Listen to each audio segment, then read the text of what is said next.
Hello, Courageous Campers. My name is Sophia the First, and I'm so delighted to attend this ball with you. And today I will be reading Sophia the First, The Perfect Tea Party, and there's my sister Amber. It's an exciting day at Royal Prep. The fairies are choosing which student will host the annual tea party. Sophia's new stepsister, Amber, explains the Royal Prep tea parties are really big events. They have merry-go-rounds, ponies, and even hot air balloons. Sophia has never been to a royal tea party. She just recently became a princess when her mother married King Roland. In class, Sophia's teacher, Flora, holds out a teapot.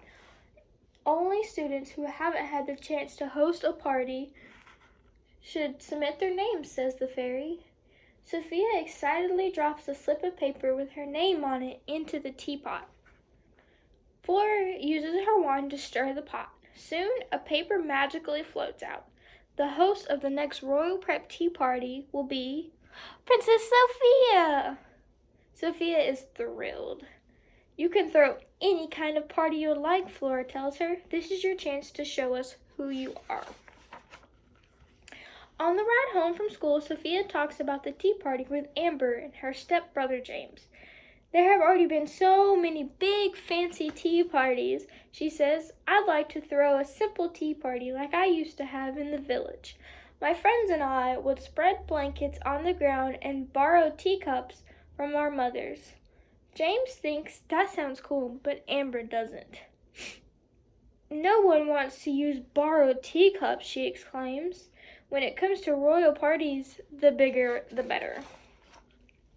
Sophia starts to think that maybe Amber is right. She spots the swan fountain, tells Bailiwick, the castle caretaker, that she would like to have a swan-themed tea party. We'll have swan-shaped cookies and cakes, and that sounds lovely, says Bailiwick. Amber likes the swan theme, but encourages Sophia to think even bigger. Baby Cedric, the royal sorcerer, can make the tables and chairs float in the air like swans float in water, suggests Sophia. And the swans can put on a show. That's more like it, says Amber. Later that day, Sophia is visited by her friends from the village, Jade and Ruby. And even though Sophia is busy planning the Royal Prep tea party, she's happy to take a break to spend time with them. Let's have a little snack, Sophia suggests. I know the perfect spot. Sophia leads Jade and Ruby along the row of hedges. Then she pushes aside some ivy, uncovering a wooden door. The door opens and the girls step into Sophia's secret garden. It's beautiful, says Ruby. Look at all the butterflies, cries Jade. The girls spread out a blanket and share a plate of cookies. This reminds me of the tea parties we had in the village, Ruby says. Are you throwing a party like this for all your princess friends? Sophia sighs. I want to, but they expect a big fancy tea party. That's too bad, because I'm having a great time just doing this, says Ruby. Me too, agrees Sophia. After a few more cookies, Sophia sadly says goodbye and gets back to her party planning.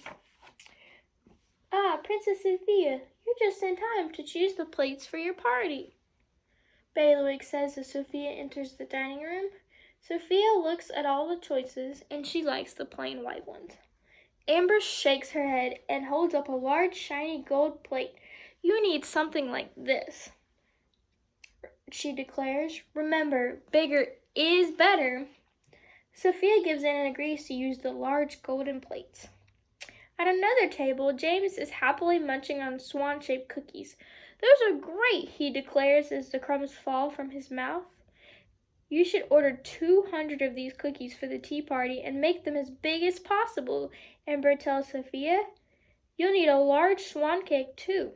Sophia thinks this is too much, but she listens to Amber anyway. Next, Sophia heads to Cedric's workshop.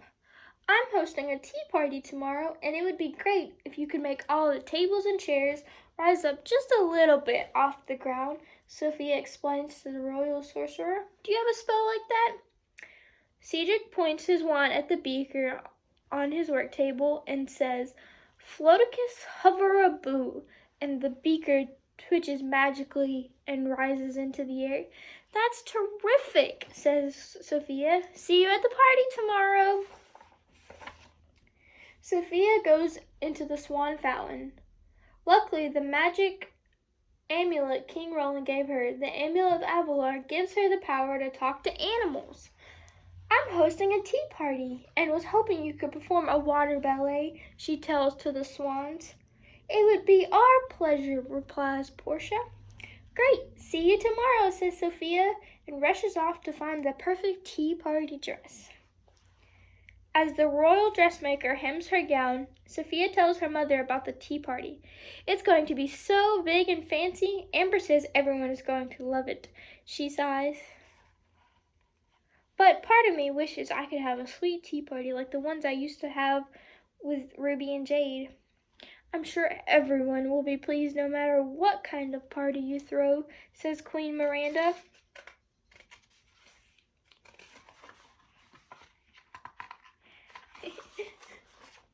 The day of Sophie's royal tea party has arrived. As servants rush about, everything goes wrong. The swan-shaped ice sculpture falls off its cart and slides into the baker, who drops his tray of swan cookies, and the ice slides into the fountain, scaring the swans. The swans fly into Cedric just as he is casting the floating spell. The tables and chairs rise off the ground and float away.